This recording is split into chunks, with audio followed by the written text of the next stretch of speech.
நமக்கு ஒரு உடல்நிலை மோசமாகிற பொழுது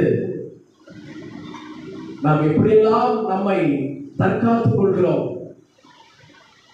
ஆனால் தேவன் நம்மை சுகமாக வைத்திருக்கிற பொழுது எவ்வளவு தூரம் நம்ம தேவனை விட்டு பின்வாங்கி ஓடுகிறோம், தேவனை மறந்து ஓடுகிறோம், வேத வசனத்தை மறக்கிறோம்.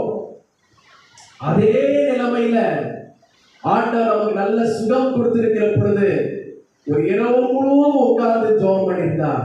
எவ்வளவு கிருபையை நம்ம எடுத்துக்கொண்டிருக்கலாம். கரகத்தோட அலைய சொல்லுங்க. அல்லேலூயா. தேவனுடைய பிள்ளைகளே, ஆண்டவர் உங்களை பார்த்து சொல்கிறார், இந்த கிருபையாய் கொடுத்த இந்த காலங்களை தயவு செய்து வீண் விரயம் செய்யவே கூடாது.